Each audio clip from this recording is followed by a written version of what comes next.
কাগজ দিয়ে তৈরি হচ্ছে কলম। শুনতে অবাক লাগলেও পরিবেশ বান্ধব এই কলমের চাহিদা এখন সবখানে। কালি শেষ হয়ে গেলেও কাজে লাগানো যাচ্ছে কলমটি। মাটির সাথে মিশে যেতে সক্ষম অভিনব এ কলম থেকে অনায়াসে জন্মাচ্ছে গাছ। প্লাস্টিকের ব্যবহার কমাতে পরিবেশ বান্ধব কাগজের কলম তৈরি করেছে আমতলী উপজেলার সেকান্দারখালী গ্রামের আমিরুল। ব্যবহার শেষে কলমটি মাটিতে ফেললেই জন্ম হবে ফলদ গাছের চারা। এসএসসি পরীক্ষার্থী মোহাম্মদ আমিরুল ইসলামের বানানো কলম চাঞ্চল্যের সৃষ্টি করেছে গোটা এলাকায়। ছোট ভাই আমিরুল একটা পরিবেশ বান্ধব কলম নিয়ে আবিষ্কার করেছে, তো এটা নিয়ে আমরা অনেকেই আনন্দিত। এই যে কলমটা, এই যে কাগজের কলম, এইটা সম্পূর্ণ কাগজ প্লাস একটা এটার ভিতরে বীজ দেওয়া হয়। এই বীজটা দেওয়ার কারণে এইটা যদি ফালাই দেয় লেখার শেষে, তবে ফালাই দেওয়ার সময় এইটা গলে গিয়ে মাটির সাথে মিশে একটা গাছ তৈরি হবে। এটা পরিবেশের জন্য একটা ভালোই। জানা গেছে মোহাম্মদ মনিরুল ইসলামের ছেলে আমিরুল ইসলাম আমতলী MU মাধ্যমিক বিদ্যালয়ের এবছরের এসএসসি পরীক্ষার্থী। ছোটবেলা থেকেই নতুন কিছু সৃষ্টির ইচ্ছে তার। গত বছর সেপ্টেম্বর মাসে প্লাস্টিক ব্যবহার কমাতে ইউটিউব দেখে পরিবেশ বান্ধব কলম তৈরির উদ্যোগ নেন। অবশেষে 2 মাস অক্লান্ত চেষ্টার পর গত বছরের নভেম্বর মাসে সফল হন তিনি। তরুণ উদ্যোক্তা আমিরুল কালের কণ্ঠকে জানান, প্রথমে বিভিন্ন রঙের কাগজের মধ্যে কালির শীষ পেঁচিয়ে আঠার সাহায্যে ভালোভাবে মুড়িয়ে দেওয়া হয়। এরপর ওই কাগজের মধ্যে বিভিন্ন প্রজাতির ফলদ গাছের ছোট ছোট চারা রাখা হয়। সবশেষ রোদে শুকিয়ে শক্ত করে তৈরি হয় পরিবেশ বান্ধব কলম। আমি চাই দেশ পরিবর্তন করতে। বর্তমান বাংলাদেশে যে পরিমাণ প্লাস্টিক পলিথিন দূষণ হচ্ছে, সেই রোধ করতে আমার এই উদ্যোগ।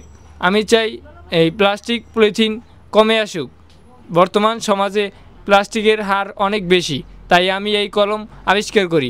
এই কলমের সুবিধা হচ্ছে কাগজের তৈরি, যাতে অল্প সময়ের ভিতরে পচে যেতে পারে, এবং এই কলম ফেলার পরে এইখান থেকে একটি ফলের চারা জন্ম নেবে, এবং এটা দেখতে অনেক সুন্দর।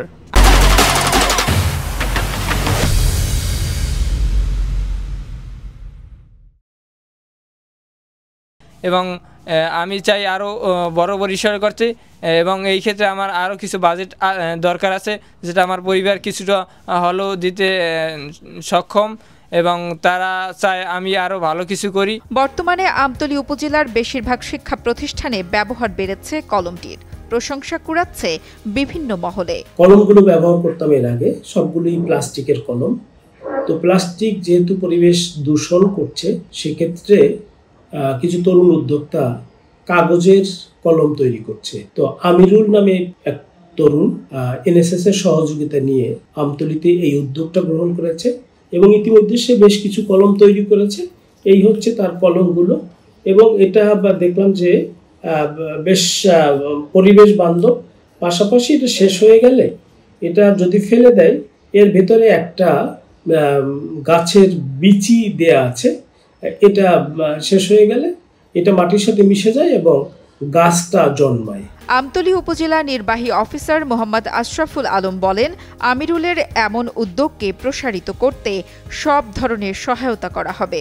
আমতলী ইউনিয়নের সেকান্দারখালী গ্রামের আমিরুল, সে MU মাধ্যমিক বিদ্যালয়ের ছাত্র। তার যে উদ্যোগটি, এটিকে আমরা সাধুবাদ জানাই।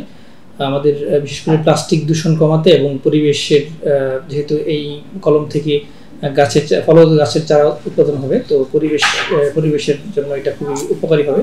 তো আমরা চেষ্টা করব সরকারের এই বিষয়টিকে সরকারের নজরে নিয়ে আসার জন্য, এবং যেন এটা কোনো পৃষ্ঠপোষকতা দিয়ে পরিবেশের জন্য ভূমিকা রাখা যায়। আমিরুলের এমন উদ্যোগ ইতিমধ্যে সামাজিক যোগাযোগ মাধ্যমে ব্যাপক ভাইরাল হয়েছে।